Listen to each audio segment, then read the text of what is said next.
Oye, mi gente, Dímelo, mi gente. Welcome back to the second season of OMG Podcast. Thank you so much for sticking with us and tuning in.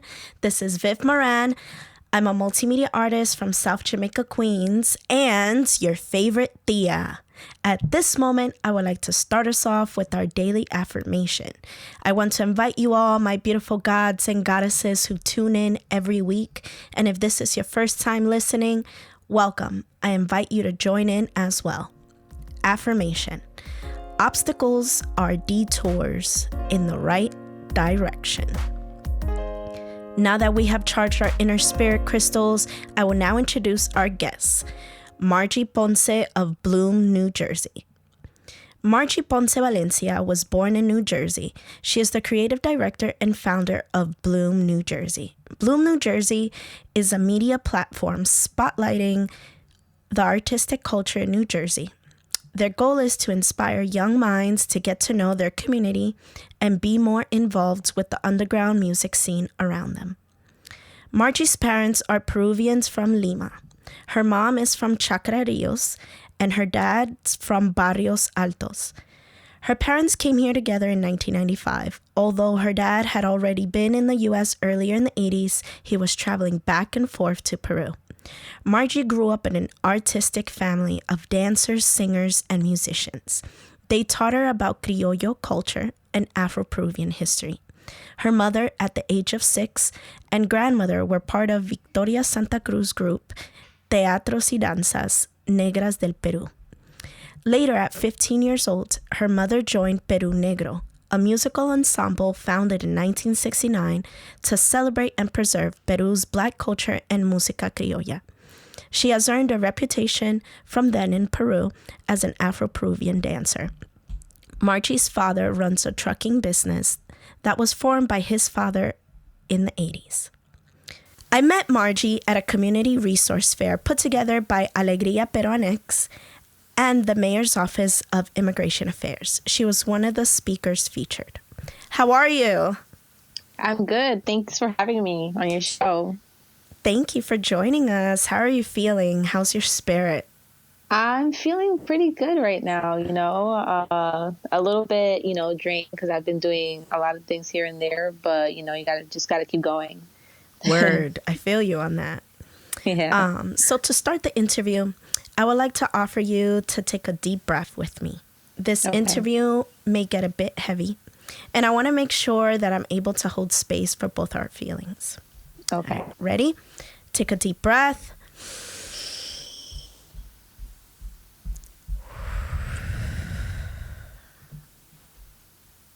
Okay, let's start. Okay. Margie, dime. Let's dive into your parents' history. Mm-hmm. How are their lives in Peru? Well, my dad's life in Peru was pretty difficult because at the time that he was growing up, there was an economic crisis going on.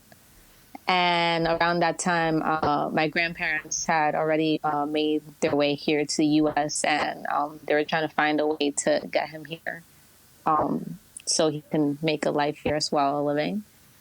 And, well, later on, he actually he came here until he got his residency and his citizenship. And yeah, later on, when he got the opportunity, he went back to Peru, and that's when he started dating my mom. And later on, once he came here to the U.S., he convinced her to stay with her, and they made a life here together. And yeah. And how was your mom's life? Oh, my mom's life. Well, I was talking to her earlier, and she told me that although the economy really was difficult, that she really enjoyed traveling and dancing, because of, being part of Peru Negro really gave her the opportunity to visit other countries as well at a young age, around like 15, 14 years old. And, she's really grateful for that as well as providing for her family through something that she loved doing. Okay. Did they tell you why, they decided to leave like everything that they had behind? Yes. They really stated that the economic crisis at that time during the late 80s, early 90s was very difficult. They said there was an inflation going on. And although my dad did graduate as a lawyer in Peru, it didn't help because he couldn't develop his career at that time, and nothing was really working. Like, it was really difficult to move forward and develop in whatever career you wanted to do. So they came here for a better opportunity and to also help their family financially in Peru as well. I'm guessing that was probably during Fujimori's presidency, right? Yes. I think the timeline sounds about right, yeah. Yeah, because I believe that's also the reason why my dad left as well. He was working in the government when Alan Garcia was like president. I'm pretty sure there's probably like an age difference between our parents. Like, my dad's like in his like going into his 60s. Oh, my dad's like, well, like 64. My mom just turned 60, so they're probably like around the same age. Oh, wow. Okay. Yeah. Okay, yeah, my mom had me at a later age, so. I mean, listen, experience. Yeah. When they arrived, was there a language barrier? Oh, definitely. My dad, I'm sure he had to learn English over here while working, with my grandfather's trucking business. And as for my mom, she, up to this day, she still doesn't speak English. Like, she'll understand some words, but she grew up as she was pretty much a house mom. When she came over here, like, her life changed drastically from being a dancer and traveling, places and being a dance teacher to, being a house mom and finding, a part-time job that could, get her on her feet and, dancing whenever she could, but like she rarely does it anymore, because of, years of, dedicating herself to the family and, because she didn't really get to go out, she never really developed the English language very well. So it's still a barrier. Do you think that there might have been, like, how do I say it? Like a, not delusion, but it's like almost like you. So basically, like I've said before in like my previous interviews, the U.S. has an amazing publicist. There's this belief that traveling over here, you're going to have so many opportunities waiting for you as soon as you land. Do you think that maybe it was like an eye-opener for your mom? Like, it's almost like, crap, like, it ain't what people say it is. Right. Honestly, like, not only for my parents, there are a lot of people that come here and really tell me, like, even when I go to Peru, like, people ask me about the United States, like, it's, like, it's everybody has money and, oh my God, how is it over there? And, I even have like some people, I remember like back in the day when I first went to Peru, like I made friends, family friends from there who are on my age. And like, oh, can you like buy me a pair of like pants and send it to me? And I'm like, I always tell them, I'm like, why do they always act like we're rich or something? And I feel like people don't understand that you struggle just as much over here. Yeah, maybe there are more opportunities, like maybe like job wise, or maybe the chance of developing into a career that you want, but it takes like hard work, and especially starting from the ground up, it's not easy. And I mean, look at my mom or my father, who he was a lawyer in Peru, and my mom a dancer, and they still had to start from like the ground up to, be where they are right now. Yo, facts. Like, my mom was a journalist in Peru. Okay. And I remember one of the jobs that she had was working at a factory making like these plastic booties full of candy that were sold at like drugstores for like Christmas. Okay. And then my dad, he went to school for blueprinting. Like, I don't know if it was like architecture or like blueprint. Yeah, something like that, right? he had the government job, but then when he came here, he was he used to unload the trucks at Right. the airport to bring the food into the airplane. Right. I'm imagining it's full time as well, not just part time. No, no. And like I hardly saw them. I remember being responsible for my sister. We're like 4 years apart. Right. As you were getting older, because you were born here, right? Yeah, I was born here. So did you notice you becoming responsible for certain things that normal children wouldn't, be responsible for? Such as?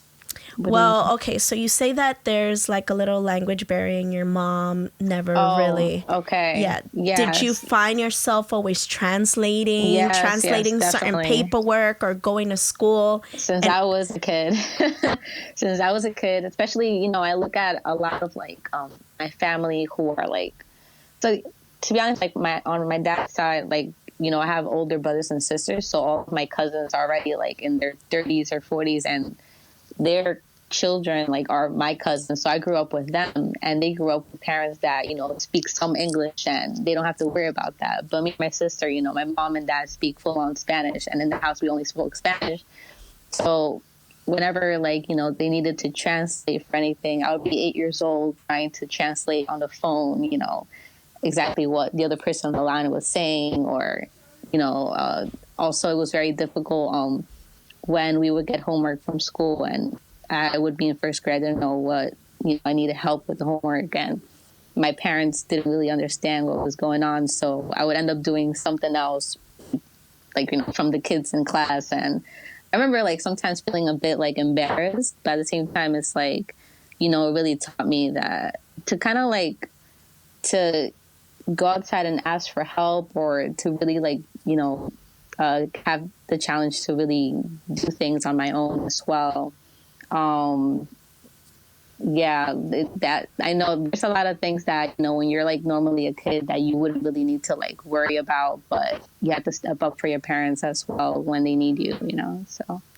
Did that ever make you, you said that you were like a bit embarrassed. Was it ever to the point where it was just, you were almost like mad that you couldn't be like all the other kids?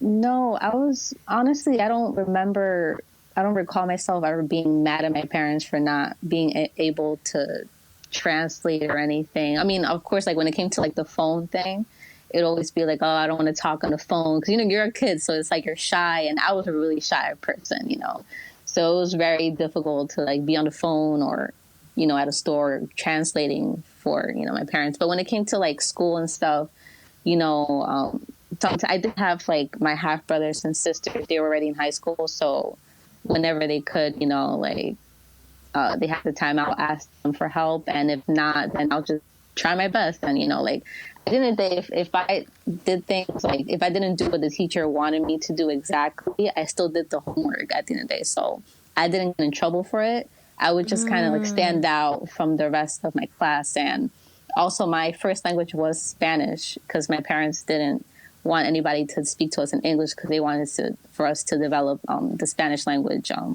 fully before we learned English in school. So I did have a bit of an accent growing up as a kid, and I guess that also stood out when I would speak, or moving to Clifton, which is like at the time was an all white town, because now it's a bit mixed. So versus like I initially lived in Union City, which is more Hispanic area, and then coming here to Clifton really opened my eyes to like how much I stood out from the rest of the class. Yeah, so that was an eye opener for me growing up. How was representation for you?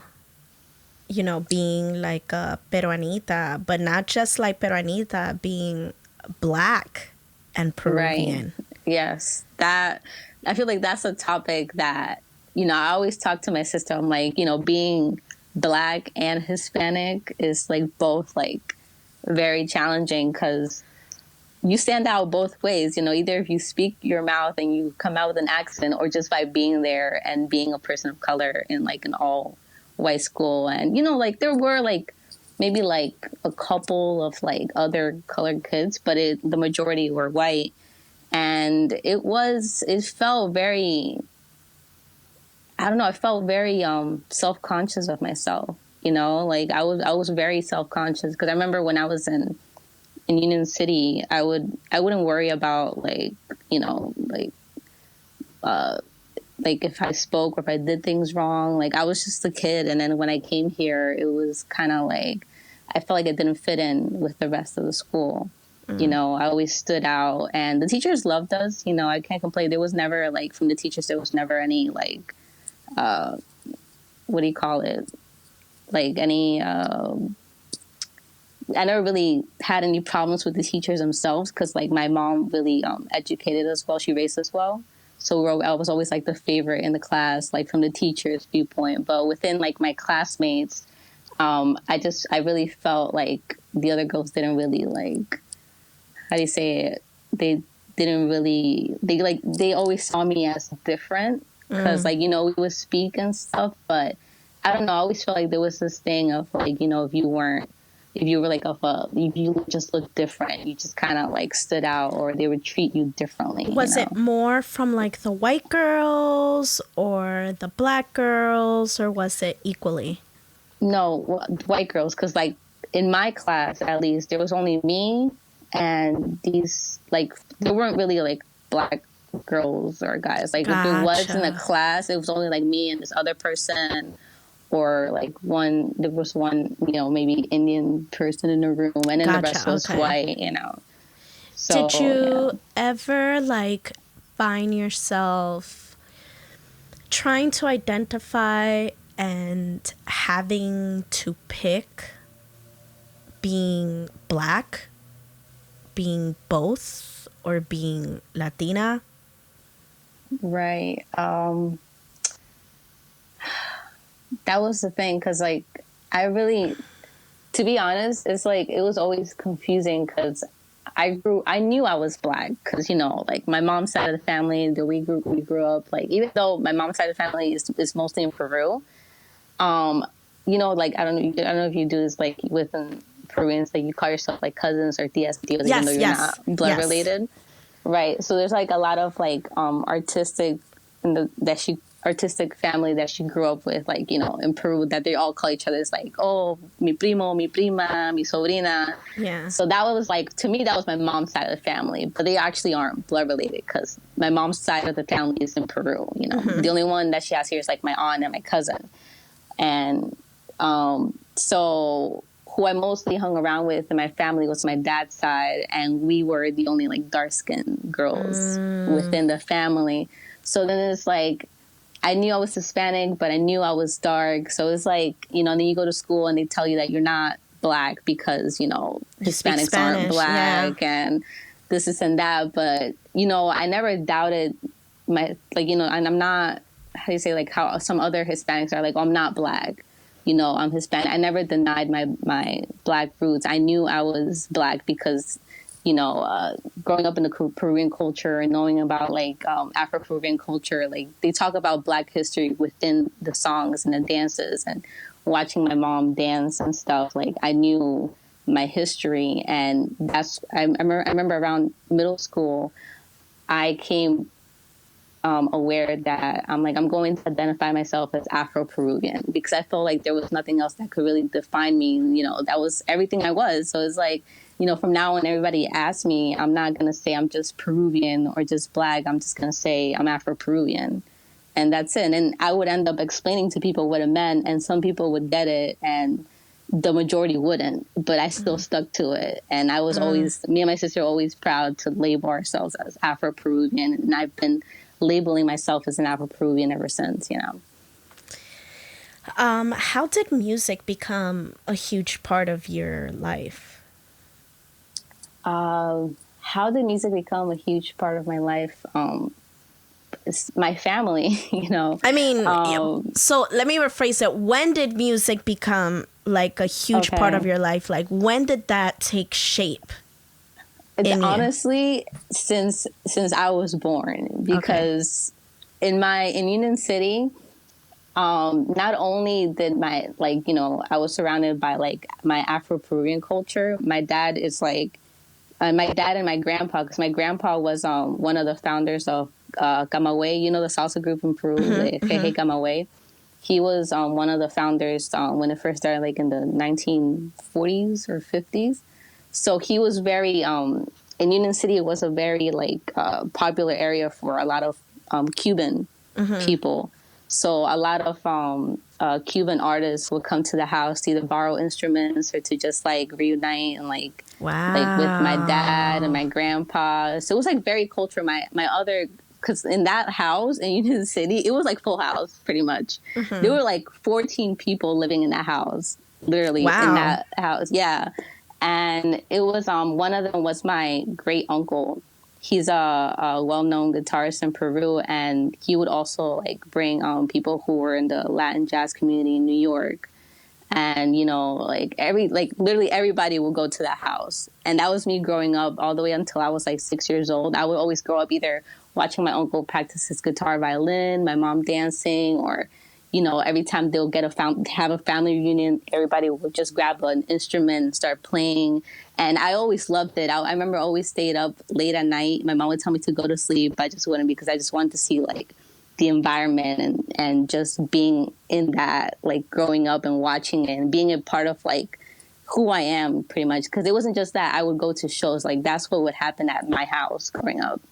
And just as I moved here to Clifton, they would still do shows, and like they would do live events like every other, like if it was like a seasonal thing for like Dia de la Música de la Canción Criolla, or you know, any special like day, or like the Fiestas Patrias.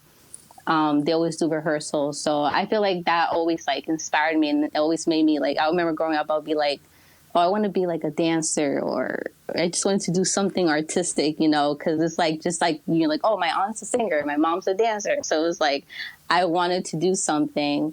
But then I remember in high school, I was like, all right, there's so many things I want to do, but what is it that, like, what speaks to me exactly? And I remember being in high school and doing the talent show with my friends. We did like a little like hip hop group and stuff. And I had another friend who was also doing music. And I remember that night in the talent show, seeing so many like people being singers and stuff, and how everybody just came, kind of like the art just brought people together.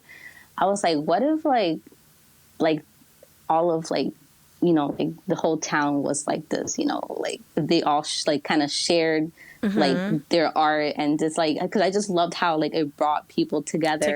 Yeah. And then I just thought about how my dad would be the one to put the shows together, because he'll know like, oh, you sang, you play this and that, all right, I'm gonna have you, we're gonna do a show. He was in charge of like marketing and setting up the shows. Sorry. And he was always the one like moving things around and getting connection. And he's a business person, so he's always like getting things done. And I never thought about that side of like that trait that he had, that apparently I also have in me. And I'm like, why can't I just do that, but with the culture here in New Jersey? And that's kind of what prompted everything from like high school. I'm like, I knew exactly what I wanted to do. And so originally I was going to do this project called Underground Innovators with my friend. And then, you know, after high school, you know, I went to college, he moved out. And later in life, you know, I picked up, you know, Bloom and J again. And that's pretty much for how, like, it pretty much started from, like, seeing my family. And that's kind of what I'm trying to bring, you know, here to New Jersey. Yeah. Gotcha. How was it for you growing up not being represented in the media? Like, there's one thing to identify with like Peruanidad You know, like I remember it being a comedy show called Risas y Salsas. Yes, I've seen it. So there's that show, but then there's Afro-Peruanidad. Right. You know, how did that, you know, make you feel not pretty much seeing who you are? In the Peruvian media or here in whatever was out there that represented us. So it's not just regular media that represents that, you know, obviously there was no any type of representation for Peruvians. Right. So on top of that, how did that make you feel not being represented? And then with whatever they had about Peru still not being represented. Right. I always felt, well, there were two sides of it, because I guess I never really, like, as a kid, you never really, like, I mean, I guess you can, but I guess I just kind of, like, I was so worried about kind of, like, fitting in, you know, when I was a kid, that I didn't really worry, like, hey, why don't we have an Afro-Peruvian this and that on, like, Disney Channel, or, you know, this and that. Like, you just kind of try to, like, you know, if you see, like, for example, That's So Raven, right? And she's, like, Black, and you're, like, you kind of relate to her because she's Black. But then you don't realize that she doesn't fully represent who you are because, you know, you're also Latina. So I guess I would always try to, like, kind of, like, grab bits of, like, whatever I saw in the media that I could probably relate to. But it was always, like, I would always try, it would always end up to me trying to be, you know, trying to fit into that category. Gotcha. And trying to find myself within my environment, whatever, you know, I was growing up. And I just remember sometimes seeing, like watching a show and watching how an American family is. And I'm like, how come, like, you know, why don't we do this? Or why don't we wake up at 6 a.m. on Christmas and open up the presents? Word. You know, because that doesn't exist. We eat breakfast the next day and play with our toys. We open our toys at like 12. I feel like growing up, you want to fit in so much that you become a little bit ungrateful with, like, your actual culture. And it's not until you grow up that you're like, wait a minute, you know, like, I grew up this way. And then you start reminiscing of, like, how, like, your actual, like, childhood and how different is not bad after all. You know, it's just who you are, you know, and you don't realize that until you grow up. And Word. Yeah. Word. But, and as for, like, the Peruvian media, all I know is that every time they had, like, a Black person come in, it will always be, like, blackface. Yes. You know, like, all the time. And for some reason, like, I don't know why, like, Afro-Peruvians are, like, I'm not saying everybody's okay with it, but, like, even in my own family, like, they wouldn't get mad at it. They would just, like, laugh, and they would take it as a joke. Because I guess it's, like, honestly, it's a Peruvian thing to kind of, like, all right, you know, like, take this with, like, a sense of humor. But I feel like there's a limit to it, and you can't always be okay with it. Because then when it becomes, like, a regular thing to be the Black person in the room and people to just pick on you for being Black, and then, you know, no facts, because they see you on TV and they're like, oh, it's part of a culture, you know, oh, you know, we're cool, you know, like, and then they call you, like, oh, like, negro, negra, or this and like that. It's supposed to be like a bad thing almost. Like, my grandma hated that show, especially with the way that they depicted black Peruvians. Like, because even, like, you know, with what my grandmother went through in being a Afro-Peruana and being one of the darkest ones, and her family, you know, if the U.S. was being a certain way to Black people, you know, and they had the Jim Crow era. In Peru is like, they don't teach you any of that. And it's like 10 times worse. And, you know, because none of the movements that happen here haven't happened yet in Peru. And if they do, people don't take it seriously because it doesn't get enough media coverage. Or Definitely. That's also, like, one of the main things that she could never find reasons to identify as a Afro-Peruana because of, one, how she was treated and how she was being depicted. Yeah. Did you ever have that conversation with your parents about like Yep. identifying?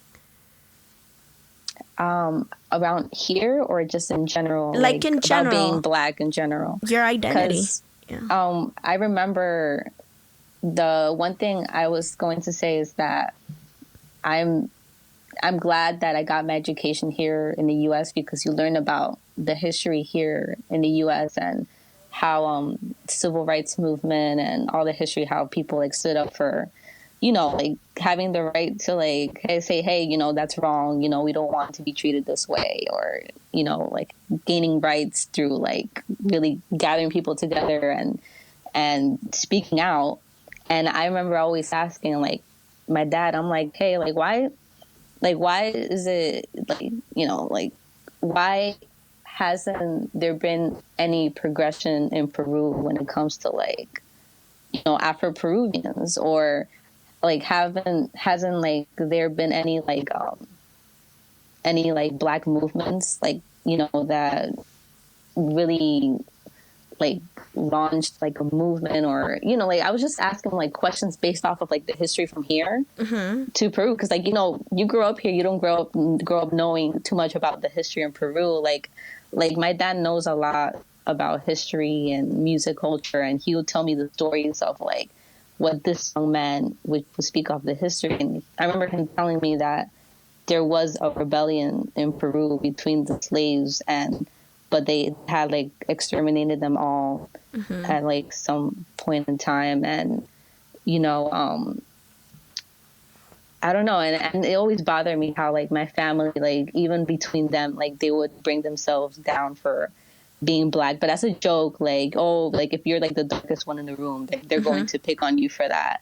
And I'm like nothing about like this person's like self-esteem, because like they're laughing and stuff, but then you grow up with a mentality of like, oh, you know, like I don't want my child to be this dark because he's gonna get picked on for that. Or they lay their eyes on like a woman that's lighter than them, because I feel like that's just subconsciously like in you, you know, like From all the jokes. Right, exactly. And it's like, it always kind of bothered me, but it always seemed to like people were just okay with it. I'm like, why? Like, that's not, I always grew up confused with that, because it was like, I was living in two worlds, where over here, like, I know you would like get bashed for like, you know, bringing up somebody's skin color, especially like a person with a darker complexion, like, you know, if you were like white or any other race. And then if you're Peruvian, it's like, it's okay, because it's like you just have to take it as a joke, and period. And that always really confused me. And I guess I would question it, but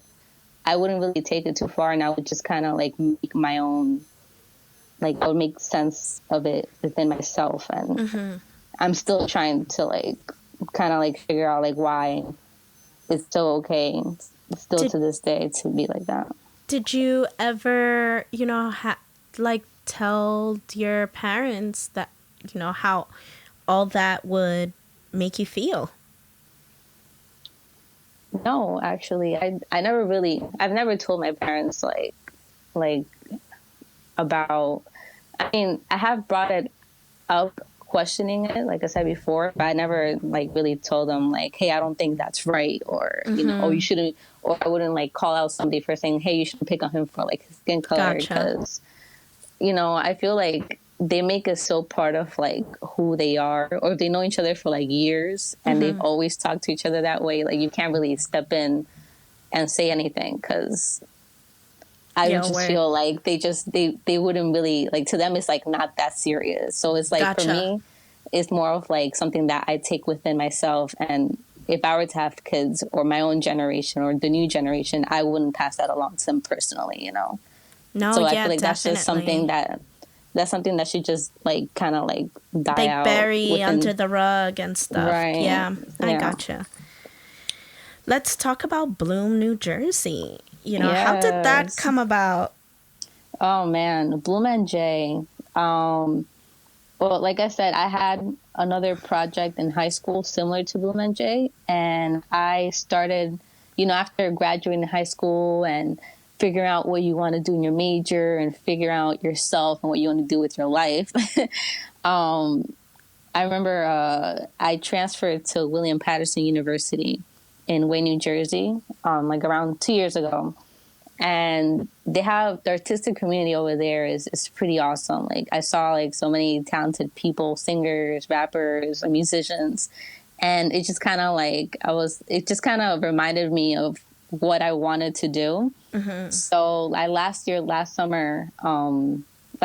summer, sorry, I was just thinking, I'm like I don't have to give it up, you know, mm-hmm. just because like I used to do it. Because I remember I would always say, oh, I used to do this or I used to do that. And I'm like I could just bring it up again.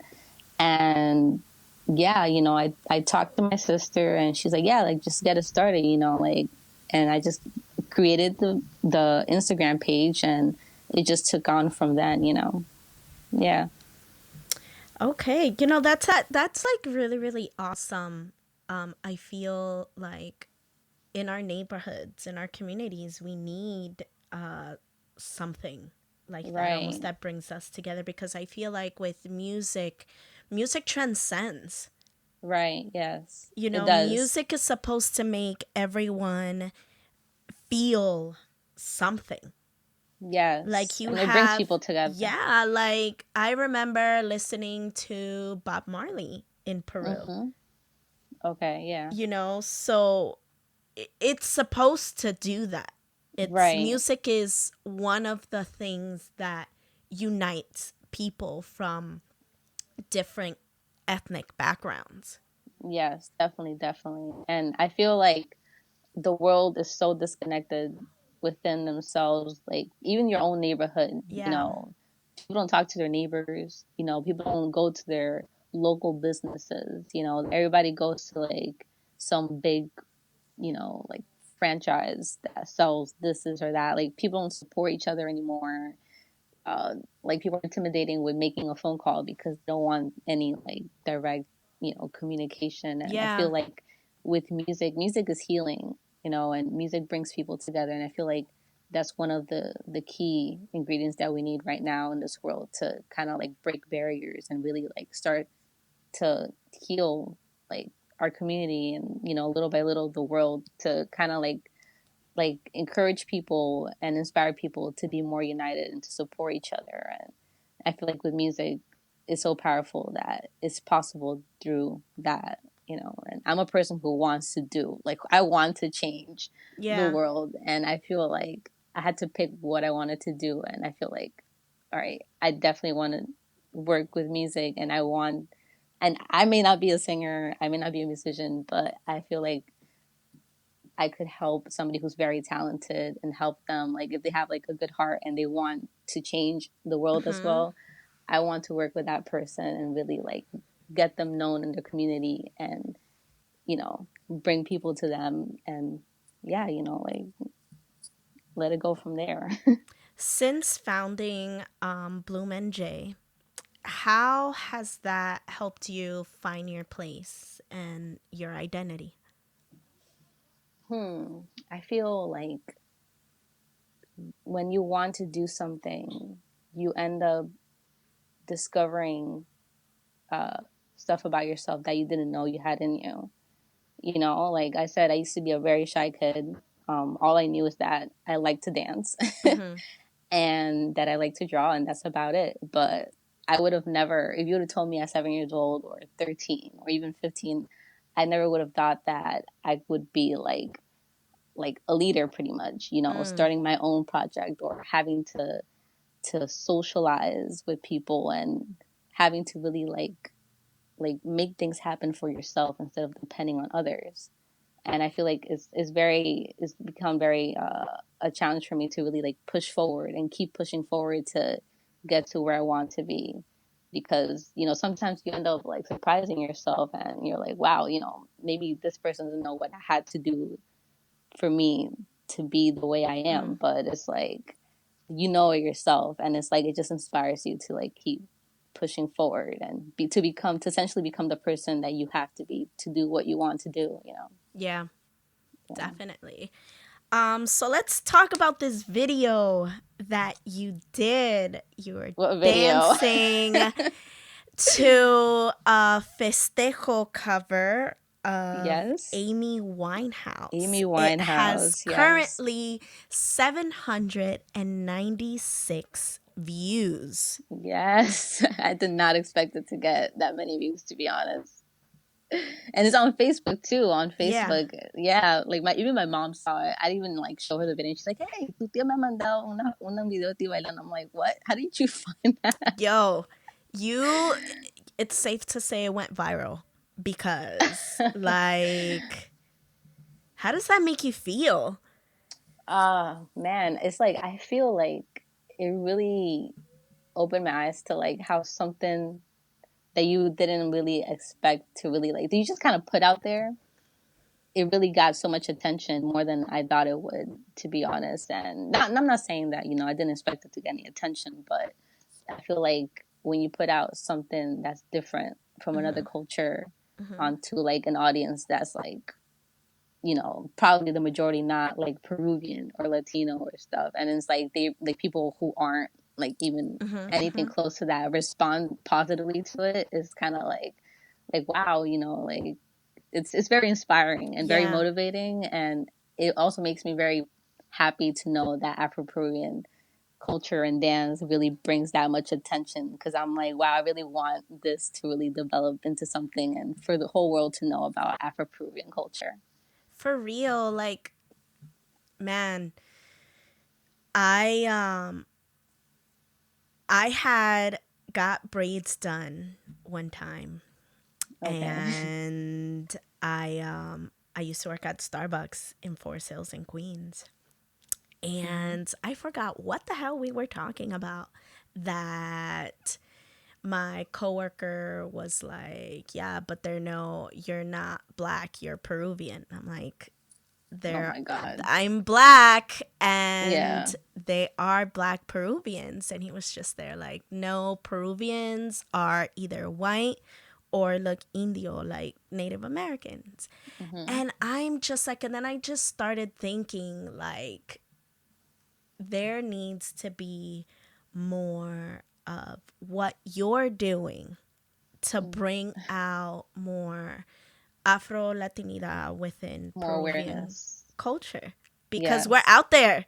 And then I don't say I'm Afro-Peruana. What I say is Afro-Indígena, because on my mom's side, my mom is Afro-Indígena, but she's like super light skinned because her father is a light skinned, you know, indigenous man, was.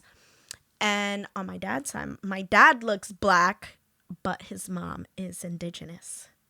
Okay. You know, so I just like, I want to be able to bring both things. You know, so I'm definitely like, love that term, Afro-Indigenous. I'm like, wow, I love that term, to be honest. Because, you know, like when you said that your dad is like many things, I started thinking about, you know, like my dad has Japanese cousins. Oh my God, yes. I feel like that's every Peruvian, to be honest. Like, no matter what you identify as, we're all so mixed. We are a cauldron. Yeah. If New York is a melting pot of cultures, Peru is a cauldron of different ethnic backgrounds. That is who we are.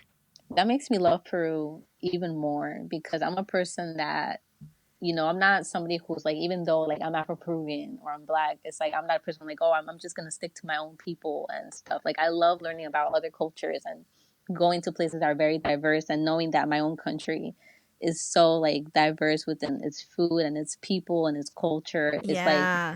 It's like it inspires me. I'm like, yo, this is where I come from, and it's like pretty amazing. I feel like there definitely we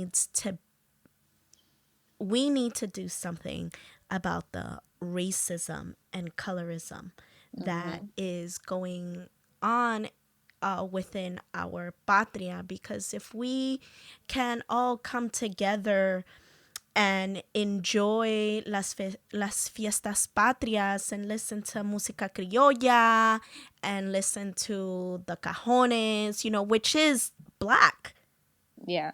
We should be able to embrace that Black culture, not just the music aspect. Oh my gosh. Of it. And I feel like right now, through social media, those barriers are coming down, and now like I feel like Afro Latino, like now that's become an official term that everybody uses now. I feel like everybody's wanting to learn more about each other's culture, and I see some people listening to like Afro-Peruvian music or using the cajon worldwide and stuff. Or Victoria Santa Cruz is like, I see her, Y Me Gritaron Negra, that poem I see everywhere in Colombia. They even translated it into English here in the US, and I'm like, that's so awesome.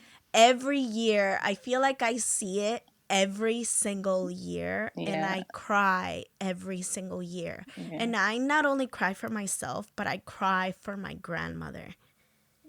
Because I feel like if she was able to accept those words and listen to what Victoria was talking about, because I can only imagine, how she lived as well.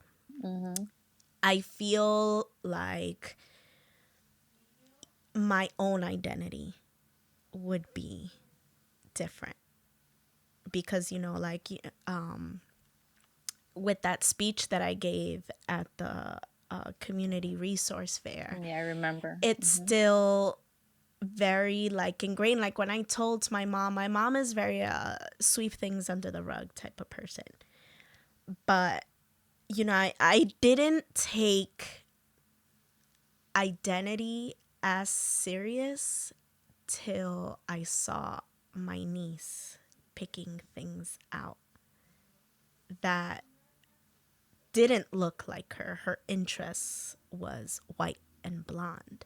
And then knowing why, I'm like, oh no, like I cannot have anyone go through, what I went through. Yeah. And, I'm happy that Victoria's poem is being embraced. Yeah. Yeah. And, I grew up like knowing that poem because of like, my mom or family would reminisce on like, like Victoria Santa Cruz and the pregones. So I've heard it before, but I never really understood how important, how deep it was until I recently saw it portrayed in Colombia, and just seeing so many videos on the internet of people interpreting that same poem and really listening and reading into it, paying attention. Because when you're a kid, you just like it, but you never really read into like the meaning of things until now. I'm like, wow, that's so powerful. Like people, they need to hear this, and it makes me so happy that it's really like that poem is so much needed, especially now more than ever. And it's uniting cultures, and everyone can relate to that poem who's of Afro descendant. Yeah, it's definitely now like shining light on Afro descendants from different, countries. Like Mexico has a whole, Black community. Colombia has a whole Black community, and not like we knew that Black people existed also in Colombia, but not to the extent where they literally had their own neighborhood with their own language, where where African culture, it's still very much ingrained in them. And even Ecuador and Argentina, like Argentina, I never even would have imagined. Right? But there is Afro culture in Argentina, Yeah, it's very like underlining because, of what they did and how they wanted to like wipe their hands, clean of it. But I feel like in now, with the way that social media is working and shining light on that you can be Black and you can be You can be black and Yeah. speak Spanish. Yeah. You know? Exactly. Yeah. So. And not be identified as, Yes. oh, you're Dominican? Yes. Oh my God, I'm so tired of hearing that. Oh I'm like, my do God. I sound Dominican to you? For real. Like, even Peruvians don't believe that I'm Peruvian. Me, same here. They Same do here. not. It's like, but then, you know, you kind of catch yourself because it's like, it's so rare to me another Afro-Peruvian that when I see another, like, if you're black, you tell me you're Peruvian, like, yo, you Peruvian? Like, I'd be surprised too. But then it's like of excitement at the same time. Not so much as like because you're black, but it's be kind of like, yo, shit, like you another Peruvian. Afro-Peruvian. Yeah. It's like, yeah, because I didn't grow up with any type of representation in South Jamaica. It was a mixture, but more black. Okay. More black. And then the only Latinos that existed when I migrated here in the 90s were Puerto Ricans and Mexicans. Mm-hmm. And the way that Mexicans were portrayed, you didn't want to be Mexican. You wanted to be Puerto Rican. Right. So, or just because you spoke Spanish, that was the only thing connecting you. Because at the end of the day, you couldn't really relate to them. Yep. As like 100%. Like I feel like if I were in that situation, I mean, it really depends on your personality. Because I was never one to really like, I'm gonna hang out with whoever looks like me. But when it came to relating, I would probably relate more to a Black American because, you know, people see you with their eyes. They never really like their first impression of you is always like how they see you, you know. And people every time they meet me, they always think I'm Black, you know. So, you know, like you deal with racism and, you know, you deal with like people like kind of like stereotyping you or like, oh, you know, oh, you probably listen to like hip hop or something. Like, you know, like until they find out that you're Hispanic and then suddenly everything changes. Yep. It's like they no longer see the Black, they just see the Spanish, which they should be seeing both because, you know, within Latinidad there is a Black identity. You know, looking back at everything, would you go back and change anything in my life? Would I change anything? You know, I'm always thinking of that. Like, would I change anything? And honestly, you know, no, because then I wouldn't be who I am right now. But at the same time, it's like I do feel like there are certain things that I probably could have done better. That maybe I would have like progressed. You know, like at least at this point in my life, like maybe I would have wanted to be like, you know, and better, like doing like, you know, like having this goal set and stuff. But, you know, I feel like everything in its own timing and I trust like in God's timing. So it's like, you know, just steady as she goes, you know, kind of like take your time. And I feel like sometimes your goals, you know, you don't meet them because there's still a lot that you have to learn within yourself to grow in order to be prepared to what you want to do. So at the end of the day, no, I wouldn't change anything at all. You know, I'm grateful for the lessons I've learned. Gotcha. Yeah.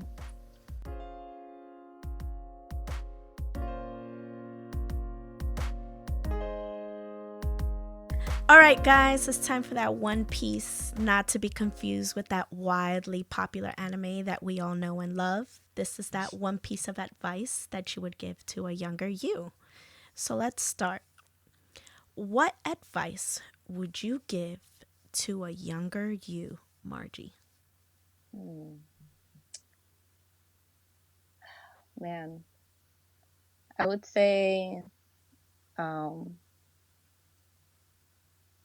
that if you really want to do something, don't depend on somebody else to do it.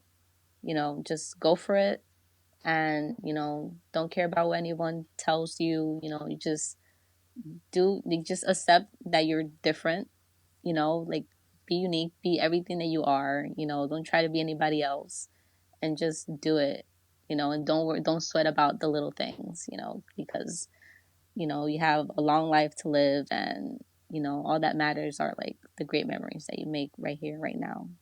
Yeah. That was beautiful. That was beautiful. Thanks.